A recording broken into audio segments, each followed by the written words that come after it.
The harvest dance had begun before the sun had even finished bleeding out across the hills. Fiddle strings screamed joy, boots struck wood, and laughter spilled out from the saloon doors like heat from a kitchen stove. Inside, the folks of Cedar Hollow were celebrating another year of surviving dust and drought.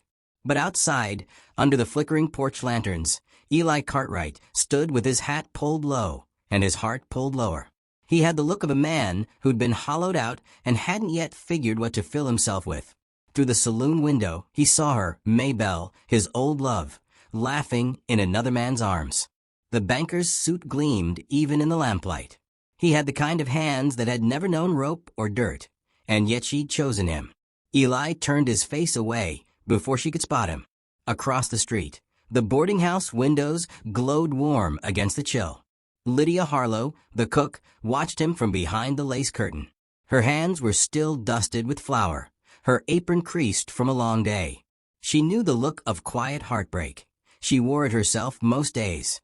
Maybe that was why she opened the door and stepped out into the wind, her voice trembling like a leaf.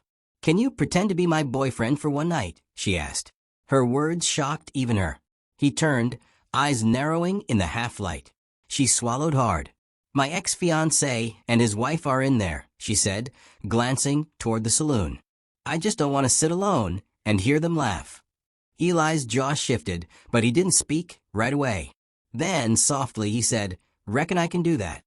And for the first time that night, he smiled. They walked into the saloon together, side by side. The fiddle slowed. Heads turned. Lydia felt her pulse pounding in her throat. The gossiping whispers came almost instantly. "A cook and a rancher? Aren't they both the ones who got left? How pitiful." But Eli didn't seem to hear them. He took off his hat, guided her to a table, and pulled out her chair like it was the most natural thing in the world. She sat down, cheeks burning. He nodded once to the barkeep, who poured them each a drink. They talked little at first, trading glances more than words. He told her she smelled like biscuits and cinnamon. She told him he looked like a man who'd been fighting storms inside his chest. He chuckled low. For a while, they just listened, to the music, to the clinking of glasses, to the strange comfort of not being alone. But the room wasn't kind. Lydia could feel every stare crawling across her back.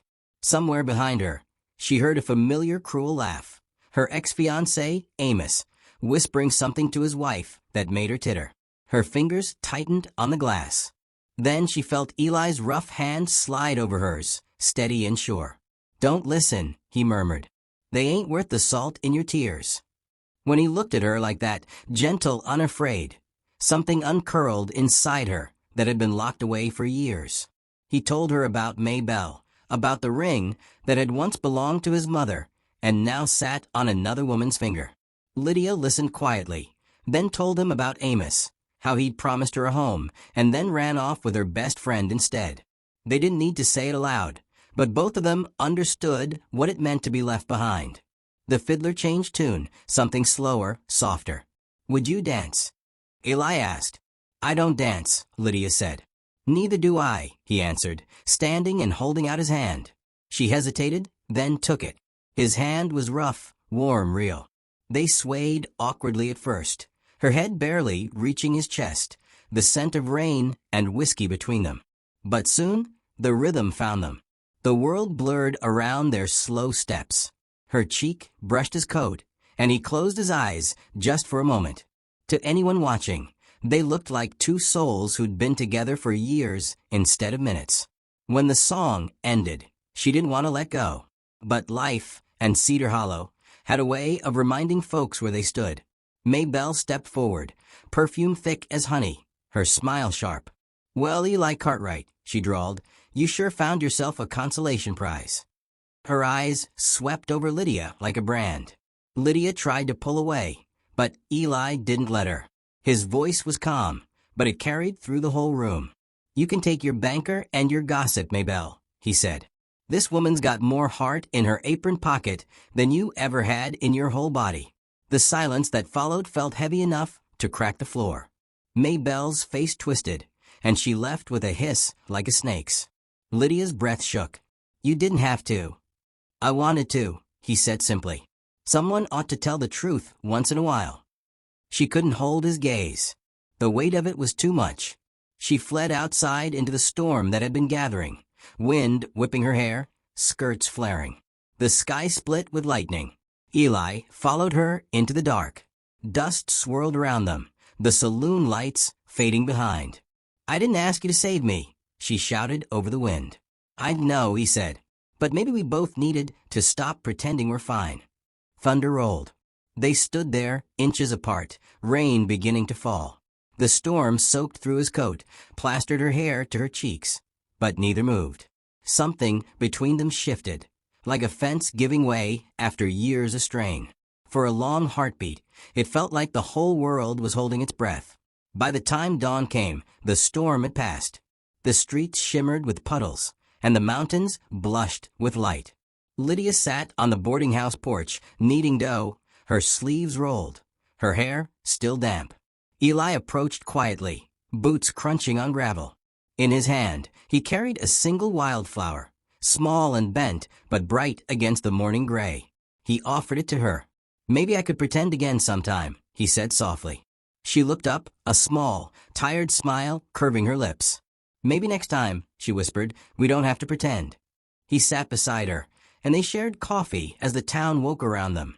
Roosters crowing, wagons creaking, the smell of biscuits drifting through the cold. They didn't need to say more.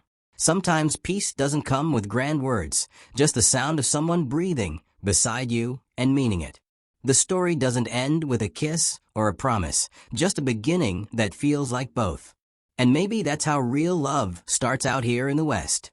Not with thunder, but with quiet understanding, the kind that grows between two people who've seen the worst and still choose gentleness.